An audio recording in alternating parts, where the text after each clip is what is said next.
Okay, I'm gonna turn my video off because that's gonna take some bandwidth, and I don't think we can spare that. Making phone calls in and out of Iran right now is difficult. Yes, I'm talking. Can you hear me? Yes, I can hear you. This is a young man we'll call Amin, and he asked us not to use his real name because speaking to foreign journalists could get him arrested. Oop. Can you hear me? We just lost him.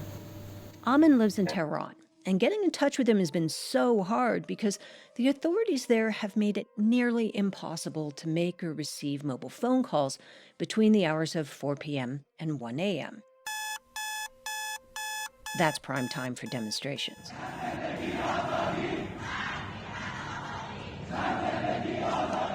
Women, life, freedom. That's what they're saying. But that's a chant authorities in Iran are trying to silence. After the first maybe 2 days of protests, they tightened their grip over the internet. Almost everyone learned how to use VPNs and proxies and stuff like that to kind of circle the censorship. Right now, even my grandmother, who's 78, even my grandmother asks us to set up VPNs for her, and she learns how to use them. That's why Iranian authorities have started targeting these virtual private networks with a kind of network packet filter. It has slowed mobile communications to a crawl. And since most Iranians connect to the internet through their cell phones, it's requiring the person on the street to be really creative. Hey, I'm back. I'm kind of surprised how long the connection lasted. The regime's goal is twofold: to make it harder for protesters to organize and to prevent the outside world from seeing what is unfolding in Iran. And that hasn't worked quite as well as authorities would like. In fact, there's already an iconic image that captures the hijab protests of 2022. It's a simple one. A stylishly dressed woman is standing on the hood of a car in the middle of a traffic jam. Her hijab is draped on the end of a stick. Amen saw it happen. I was maybe 5 meters away from her when she did that. There were cars were honking. And then one of them was willing to let a protester go on top of the car. So she went on top. Everyone seemed to instinctively turn in her direction. And then she lit her scarf. So people were cheering and chanting. So there was this feeling of achievement, like we are finally free, we are doing this, and nobody has stopped us yet. Even talking about it right now, I have goosebumps.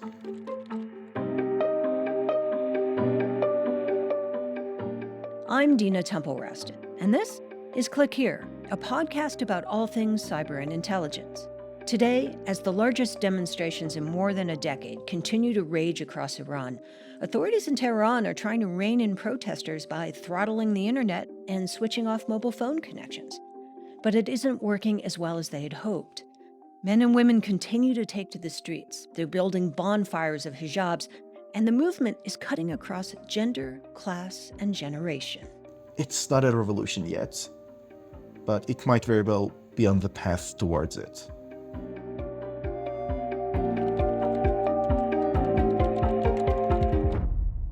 Stay with us.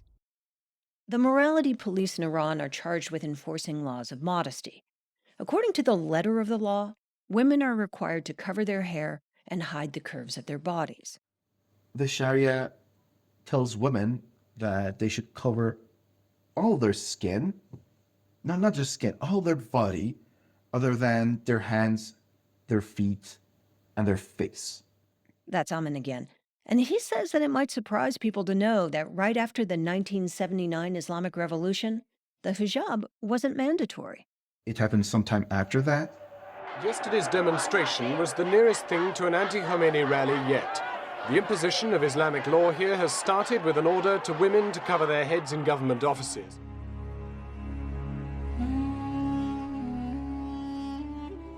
By 1981, a law required women to wear the hijab. And it was about more than just enforcing a dress code. It was about control. If you don't wear a hijab, you could lose your job. You could be denied an education or refuse service in a shop. And women responded with a protest that literally seized the millimeter. Their scarves kept moving back on their heads, until the hijab began to feel almost as much like a fashion statement as a religious requirement. Then, just this past July, the new Iranian president, Ibrahim Raisi, declared that women needed not only to cover their hair, but now were required to cover their necks and shoulders as well. The government cracked down on what it called the improper hijab, and that put a young woman from Kurdistan in the crosshairs. She was arrested by the morality police in Tehran earlier this month. They said she wasn't wearing the mandatory hijab or headscarf properly. 22-year-old Mahsa Amini had come to Tehran with her family just for a visit. She and her brother had decided to take the subway, and as they emerged from the station, a series of unexpected events began to unfold. It started with me hearing that a woman, who now we know was Mahsa Amini, was arrested by morality police, and a few hours later, she was rushed into ER.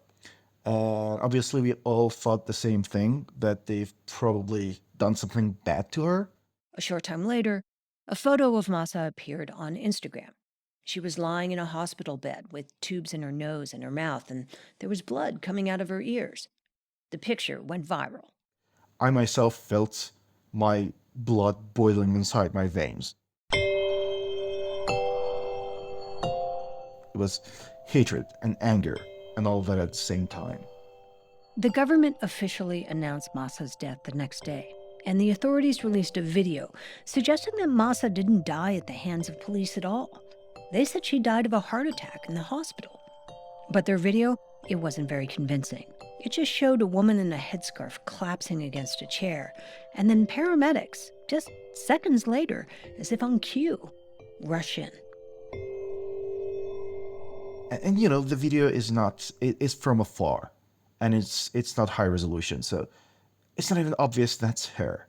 Almost none of the people I know put any weight on that video. Every woman who had been harassed or hassled by the morality police, every woman who knew someone who had been, had had enough. And the day after that, well, we were all waiting for a big protest. Like, I remember talking to my friends that this is the moment. If something huge is not going to happen now, when it's going to happen. And then it did happen. And authorities responded with beatings and gunfire. This video was posted on Twitter by 1500 Tasvir, an anti-government monitoring group. It shows a handful of young men demonstrating on the streets of Sakez, which is in Kurdistan province in Iran. Security forces dressed like stormtroopers roll up on motorcycles and then just open fire. Amnesty International released what it said was a leaked document from the general headquarters of Iran's armed forces. It was dated September 21st. It was an order for security forces to severely confront the protesters. And videos coming out of Iran suggest that's exactly what's happening, like this one the Washington Post found and posted. It was taken in Sakez, where there have been a lot of protests. It shows a frantic group carrying a young man into a medical facility. He's covered in blood, and a woman in a hijab cries out when she sees him.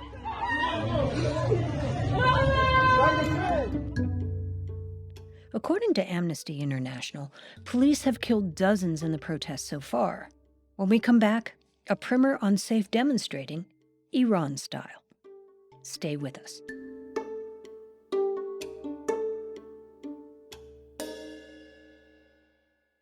Disrupting the internet during times of unrest is standard operating procedure in Iran, and they're getting better at it. During these latest demonstrations, they've actually targeted disruptions. After protesters began to gather around the hospital where Mahsa Amini died, their cell phone connections dropped out. It wasn't a coincidence. Mahsa Al-Marandani is a senior researcher at a human rights organization called Article 19. And she says when the U.S. reimposed sanctions against Iran during the Trump administration, Iranian authorities used it as an excuse to create a homegrown network, a network they could control. I've spoken to countless technologists inside Iran not being able to access things like Google Cloud Computing and having to turn to companies providing those services inside Iran. And this really helped and strengthened Iran's efforts to nationalize the internet. Instead of Google Cloud, Iranians have something called the National Information Network, and it has what amounts to an internet off switch. Iranian authorities have the ability to cut off user access to the global internet and provide them just with domestic networks. So they can control what the Iranian people can see. When shutdowns occur, the national internet infrastructure can stay up and working, especially during protests. What that means is it's much easier now for authorities to block messaging platforms like WhatsApp and Instagram. Even the messaging functions in games have been reined in. So the Biden administration weighed in last month. The U.S. Treasury Department, which enforces the sanctions, announced that it would allow U.S. tech companies to provide hardware, software, cloud services, and other technology to the Iranian people. The idea is to help them find ways around the internet blockade. So this was a long time coming. Massa said it's a half measure. It definitely came too late, but obviously better late than never. So it was welcome. It will have some positive impact, obviously, but I can't deny that the harm has been done.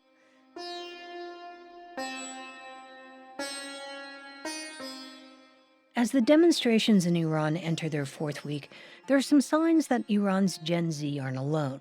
They're being supported by previous generations of men and women, people who have demonstrated in the past, and help is coming from some other surprising quarters. Consider something we heard from another Tehran resident named Hussein. He lives in a military neighborhood in Tehran that is notoriously conservative. Protests don't happen there. But tonight, actually, when I was warming up my glass of milk, I heard some voices or people shouting, death to dictator from the windows, from the roofs. It was so out of character for this neighborhood. I opened the window just as an observer to see what's going on. He could hear people shouting. I didn't see who exactly is shouting, but someone is shouting, for example, down with dictator or death to dictator. And then it went quiet again, and he thought he might have imagined it all. So, being a bit of a science buff, he decided to try an experiment. I wanted to see if it is repeatable or not as a scientific method. And just as a test, I shouted something like them, and a group of people repeated the same thing that I shouted. And yes, I was like, it might be true, but so it needs more experiments to be a thesis. And there have been some other things that have made him think that this time might be different, like what he saw in the northern part of the city. Where has been always calm and relaxed and silent, or teenagers, young people, even religious people. So they are protesting as well. And they have a unique way, he said, of fighting back against the security forces. Nakedness. Hussein said this older woman threatened to strip off her clothes if the police didn't let a young protester go. Fully religious woman. It was an older woman wearing a hijab. Fully naked in the middle of the street, in the middle of the square. And the woman said, "My naked body will be all over social media and you'll be responsible." Like, so you are now fighting for like a piece of hair, but what you should fight for in the future would be a fully naked woman in the middle of the street. And yeah. And did it work? Yeah, it worked. He said the guard let the protester go. In fact, he said that his friends who are in the security forces say they are finding ways to let protesters escape before they take them to the station. And then there's this other thing about the guards themselves. The guards avoid eye-to-eye connection with people. They're avoiding eye contact. Exactly. I tested it. Like they're embarrassed. Yeah. And it was true.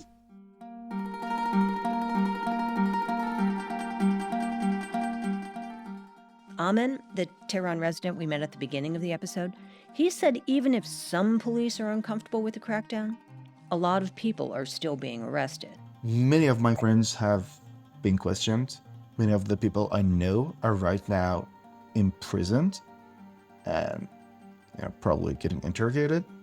Like, one of the people I know was arrested, and they told her family, "We're gonna give you back his corpse." And people like Amen are getting some global reinforcements. The hacktivist collective Anonymous says it has launched attacks on government websites and has been trying to help Iranian citizens find new ways around government censors. Among other things, they have a primer on how to stay safe while protesting in the digital age. Never show your face. For example, use a shirt as a face mask. Cover your face so that people can't identify you. It's very important during protests because they can find anyone through databases, just through street cameras. So that one is very important. That's a spokesperson for the group. He goes by the name Discordian. I would shut your phone off when you're at protests because they use stingrays to identify you. These are devices that block signals, but also gather identifiable information from devices. A stingray is probably what the authorities used to drop the mobile signal around the hospital where Masa was taken before she died. And Discordian says Iranian officials are also trying to identify protesters from videos and photographs posted on social media. That may be why so many of the demonstrations now are filmed from behind. Amen, the guy we met earlier, says he's been following these rules. And he says his friends even have a few more. Almost everyone I know leaves all their passwords for social media, email, everything with their family. And in case they're not back by the time they've told their family they're going to be back, the family is up to destroy everything, lest that's going to be used against their loved one. His family hasn't had to do anything like that yet. I've been lucky, but, I've taken all the careful steps. Like, all my social media accounts don't have a face picture of me. They don't have my name. I try not to share any personal information about myself, just so that I can keep our identity safe and, survive. Deniability. Yeah. Does this feel different? Yeah, it definitely feels different. Revolutions never arrive when we expect them to. Amen is aware of that, so he's holding his expectations in check.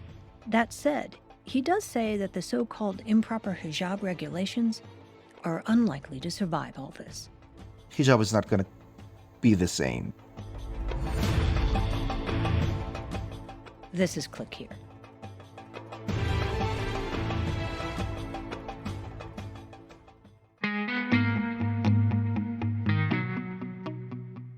We wanted to revisit another kind of cyber attack that's put Iran front and center recently.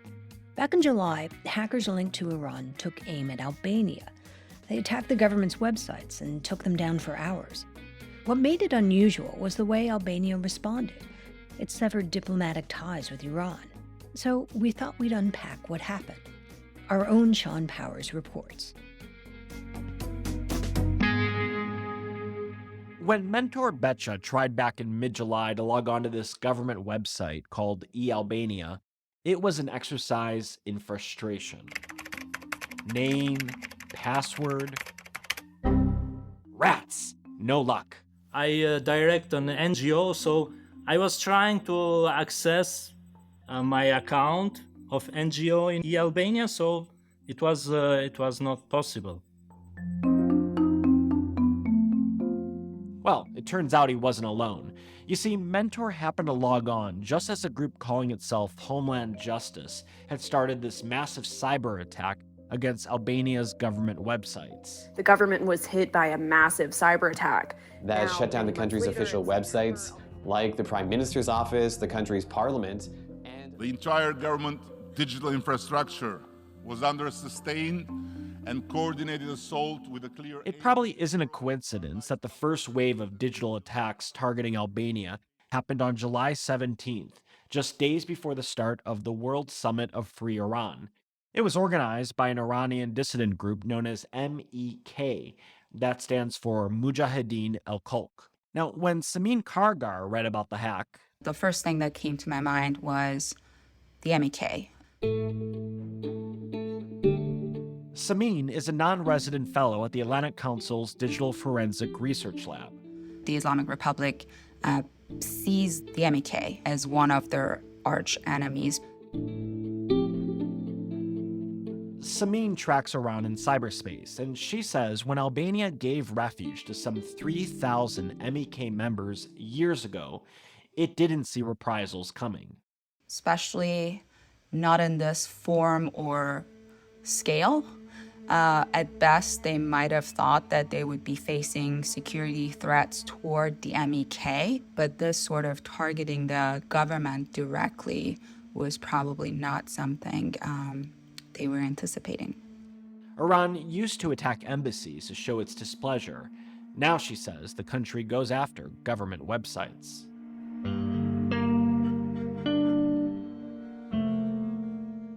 Sometimes finding out who is behind a cyber attack as it unfolds is like a whodunit.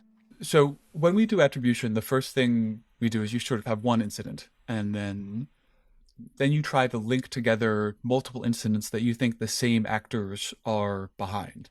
That's Ben Reed from Mandiant, and he helped lead a team that attributed the attack against Albania to Iran. So in this case, we found somebody used this software, and then sort of pivoting off that, we found the code overlaps to us indicated that a single entity likely had links to all of these operations going back to 2012. And that's where we were able to take the totality of these operations we had clustered together and say Iran was likely responsible. Nation-state hackers, like those in Iran, are known as Advanced Persistent Threats, or APTs. But Ben says Iran is more persistent than advanced. They don't use a lot of 0 days. They're not using kind of the most recent, most advanced malware, but they have sort of have shown a willing to be disruptive. Iran denies it had anything to do with the hack, but when Albania cut off diplomatic ties, another wave of cyber attacks soon followed, and no one thinks that was a coincidence. I'm Sean Powers, and this is Click Here.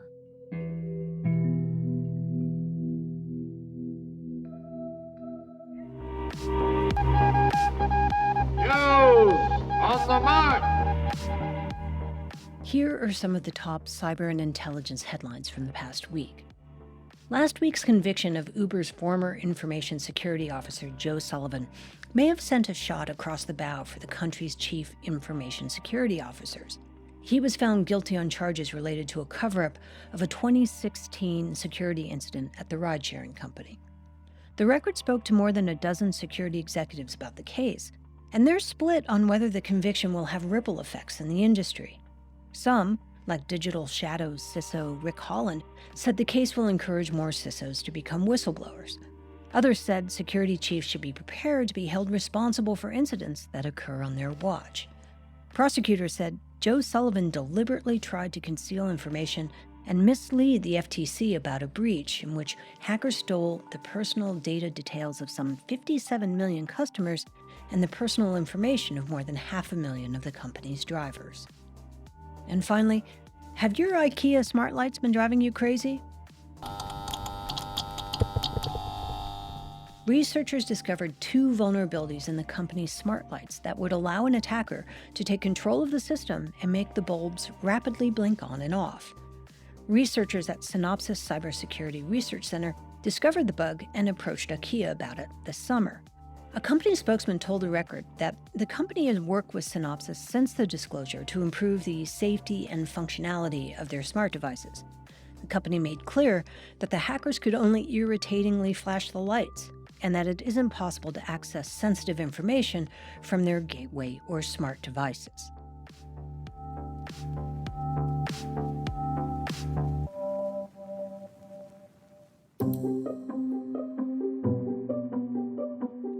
Click Here is a production of The Record by Recorded Future. I'm Dina Temple-Raston, your host, writer, and executive producer.